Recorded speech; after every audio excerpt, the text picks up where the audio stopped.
Assalamualaikum warahmatullahi wabarakatuh. Perkenalkan, nama saya Radin Syahnaz Ramdania dari kelas 4A. Pada video ini, saya akan menjelaskan mengenai metode pengukuran kadar air pada bahan pangan menggunakan metode termografimetri. Air merupakan senyawa kimia yang terdiri atas satu atom hidrogen dan dua atom oksigen yang berikatan secara kovalen. Setiap bahan pangan mengandung air dalam jumlah yang berbeda-beda. Fungsi air dalam bahan pangan dapat sebagai medium pendispersi atau pelarut berbagai produk pangan. Dapat juga berfungsi sebagai fase terdispersi dalam produk emulsi dan juga dapat berfungsi sebagai komponen minor dalam produk pangan kering. Pada bahan pangan terdapat dua istilah mengenai air. Yang pertama ada kadar air dan ada aktivitas air.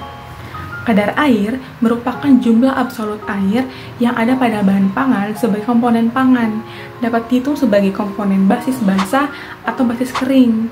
Sedangkan aktivitas air atau disingkat dengan AW menunjukkan bagaimana air beraktivitas dalam reaksi-reaksi kimia ataupun biologis. Nah, dalam bahan pangan terdapat pengukuran kadar air, salah satunya yaitu metode termografimetri. Termografimetri merupakan metode atau jenis pengujian yang dilakukan untuk menentukan kadar air pada sampel dengan menunjukkan berat susut atau weight loss dan erat kaitannya dengan perubahan suhu. Nah, metode ini sangat bergantung pada tiga pengukuran, yaitu suhu, berat, dan perubahan suhu. Nah, metode ini merupakan metode konvensional dan prosedurnya sederhana yang sering digunakan untuk menentukan kadar air pada sampel. Biasanya, metode ini digunakan untuk menetapkan kadar air pada makanan ataupun minuman. Nah, prinsip pengukuran kadar air dengan metode termografimetri ini adalah menguapkan air dalam bahan pangan dengan proses pengeringan, lalu menimbang hingga beratnya konstan. Selanjutnya akan dihitung sebagai berat air keseluruhan dalam bahan. Nah, metode ini dapat dilakukan menggunakan alat oven atau moisture analyzer. Nah, pada pengujian ini membutuhkan peralatan-peralatan seperti oven, desikator, neraca analitik, botol timbang, penjepit, dan spatula. Nah, adapun prosedur analisis dari termografimetri ini, yang pertama yaitu sampel berbentuk serbuk atau yang telah dihaluskan ditimbang sebanyak 1 hingga 2 gram dalam botol timbang yang telah kering, bersih, dan diketahui bobot konstannya. Lalu yang kedua, sampel dikeringkan pada suhu 100 hingga 105 derajat Celcius selama 3 hingga 5 jam. Nah, ini sesuai dengan jenis bahan yang dianalisis. Jika semakin banyak kandungan air pada bahan, maka semakin lama waktu pengeringannya. Lalu yang ketiga, sampel dan botol timbang didinginkan di dalam eksikator, kemudian ditimbang. Lalu yang keempat, dilakukan kembali pemanasan dalam oven selama 1 jam, kemudian didinginkan dalam eksikator, lalu ditimbang. Nah, pemanasan dalam oven, kemudian didinginkan dalam eksikator, lalu ditimbang, itu dilakukan secara berulang-ulang hingga memperoleh bobot konstan. Nah, bobot konstan ini diperoleh ketika selisih penimbangan berturut-turut itu kurang dari 0,2 mg. Nah, pengurangan bobot pada bahan menunjukkan banyaknya air yang terkandung dalam bahan. Lalu, perhitungan kadar air ini dihitung dalam persen basis basah. Rumus mencari kadar air dalam persen basis basah yaitu bobot awal dikurangi bobot konstan dibagi bobot awal dikali 100%. Adapun mencari kadar air dalam persen basis kering yaitu bobot awal dikurangi berat konstan dibagi berat konstan dikali 100%. Pengujian menggunakan termografimetri ini terdapat 3 jenis. Yang pertama yaitu ada termografimetri dinamis, isotermal, dan kuasistatik.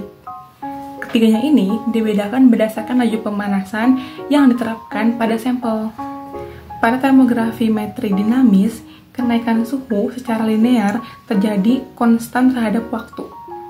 Pada termografimetri isotermal, Berat sampel dibuat bervariasi, sedangkan suhunya dijaga konstan.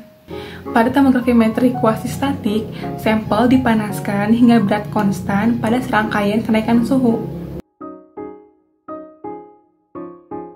Pengujian menggunakan tomografi metri ini terdapat beberapa faktor yang mempengaruhi akurasi pada penentuan kadar air pada bahan. Yang pertama yaitu suhu dan kelembapan pada ruang laboratorium. Yang kedua yaitu ada suhu dan tekanan udara pada oven. Yang ketiga yaitu bentuk, ukuran, dan struktur partikel pada sampel, dan yang keempat yaitu bentuk wadah atau botol timbang, di mana perlu diperhatikan rasio antara diameternya dengan tingginya. Nah, aplikasi mengenai termografi metri ini dapat dilihat pada penelitian ini. Salah satunya yaitu menentukan kadar air pada kerupuk jantung pisang kepok. Ada juga pada penelitian ini mengenai penentuan kadar air pada produk crude palm oil.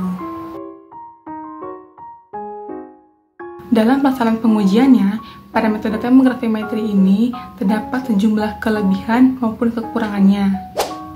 Pada pengujian menggunakan metode termografi metri ini terdapat sejumlah keuntungan.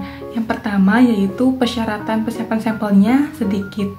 Yang kedua yaitu memiliki ketepatan yang tinggi dari kondisi atmosfernya dan sistem pengontrolan suhunya.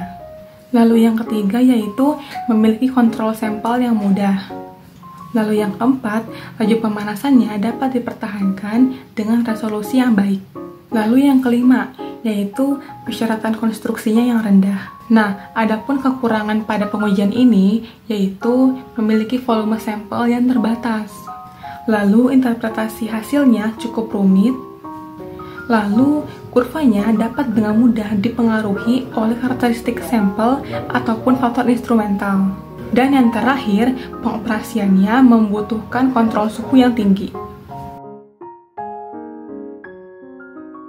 Nah, pada pembahasan tadi sudah dijelaskan mengenai definisi dari termografi metri, lalu prinsip dari termografi metri, kemudian peralatan serta prosedurnya, lalu jenis-jenis dari pengujiannya, lalu faktor-faktor yang mempengaruhi pengujiannya, serta kelebihan dan kekurangannya. Nah, sekian dari saya.